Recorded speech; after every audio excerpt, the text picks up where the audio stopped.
Oi pessoal, bom dia, professor Rafael de História, tudo jóia? Pessoal, vamos lá para mais conhecimento, né? Hoje é dia da gente dar continuidade no PET 2, semana 2 de História, beleza? E o tema dessa semana que é proposto pelo PET é as formas de contagem de tempo. Professor, mas parece assim, né? Não, quanto ao tempo, já entendi, um segundo, dois. Segundo, na verdade não.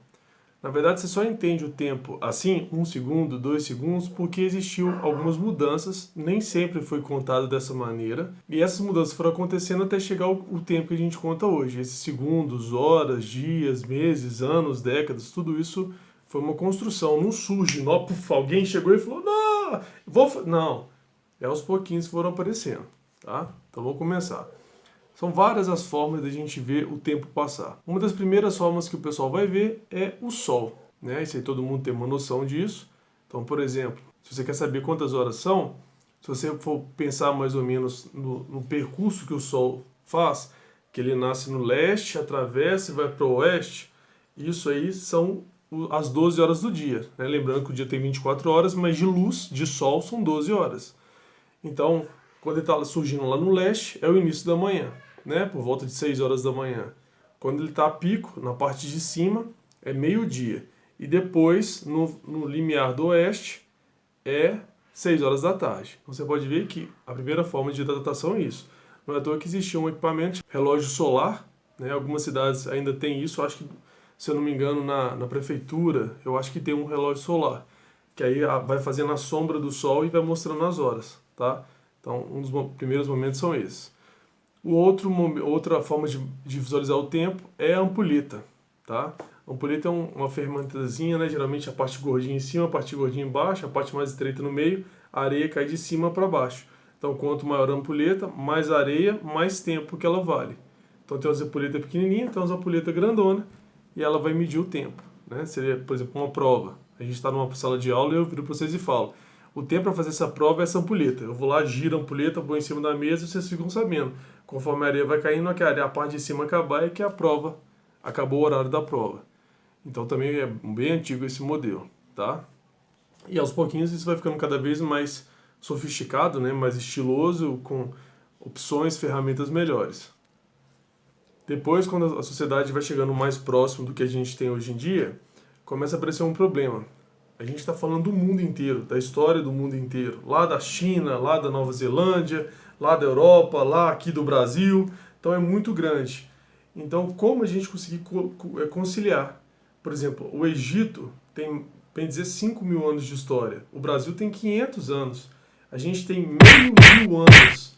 Eles têm 5 mil anos, ou seja, eles são 10 vezes mais velho que a gente. Então eles têm um número de registro, de forma de contar o tempo diferente do nosso. Então um papa chamado Gregório, o calendário gregoriano, além de outras coisas, vai definir lá o tal do ACDC, né? Antes de Cristo, depois de Cristo.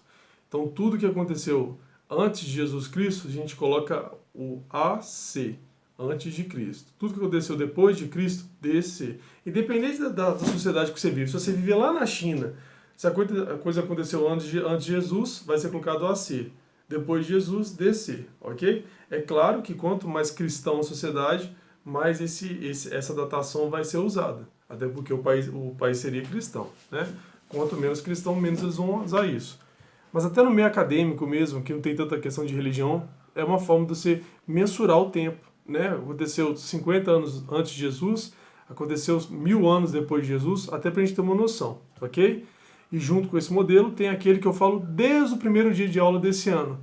Lembra que eu falei para vocês que a história é dividida em 5 partes? Pré-história, história antiga, Idade Média, moderna e contemporânea? Isso é uma forma de ver o tempo, ok? Então, Jesus Cristo, ele vai estar aqui, tá? Numa parte da história antiga vai estar o nascimento e a morte de Jesus Cristo. Então, tudo que é daqui para cá é antes de Cristo. Daqui para cá é depois de Cristo. Ok? Outra coisa, lá no Império Romano, eles vão criar algo chamado algarismo romano. Vocês já viram essas letrinhas, mas eu vou pôr aqui na tela para determinar o número de anos, ok? Então, por exemplo, o número 1, o 1 ano, seria essa letra que vai aparecer aqui na tela.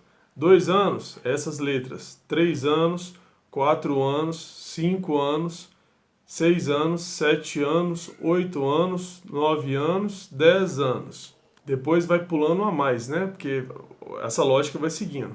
Aí, depois disso, tem 50 anos, depois 100 anos, depois 500 anos e depois 1000 anos. Então, essas são as letras que os romanos usavam para mostrar. E aí, junto com isso, a gente determinou, né? 24 horas são um dia, 30 dias são um mês, 12 meses são um ano, 10 anos é uma década, 10 décadas é um século, 10 séculos é um milênio. Essas são as divisões de hoje em dia que a gente vai usar. Então, essa percepção de entender como o tempo passa, você pode ver que tem várias formas de perceber. Eu mesmo aqui acabei de falar umas 6, 7 formas diferentes. Obviamente eu não falei todas, existem muitas outras sociedades que percebem e que registram a forma de ver o tempo de maneira diferente, ok? Mas de maneira geral, o conhecimento que a gente tem mais próximo da gente são esses. Acredito que a grande maioria do conhecimento que eu acabei de passar para vocês, muitos de vocês já sabiam, ok? Porque faz parte do nosso dia a dia, mas é muito bom a gente ter a noção que isso é uma coisa imposta, né? Tempo é uma coisa muito, sabe, solta. Então as pessoas, os filósofos, os religiosos também vão se tentar juntar, estudar para poder definir essas questões de variação de tempo. Porque não se define a gente, né? Por exemplo, lá na Idade Média, uma estimativa de vida de uma pessoa era 30 anos de idade. Hoje são 80, 90, tem gente com 100 anos que não é tão difícil mais de achar gente com mais de 100 anos. Então você pode ver que essa percepção, né, até dá a ideia de prolongamento de vida. Uma coisa é viver 30 anos, outra coisa é viver 100 anos, né? Então, tranquilo. Tá aí a aula sobre variações de tempo, de formas de percepção de tempo, para a gente poder fazer a atividade do PET 2, semana 2 de História.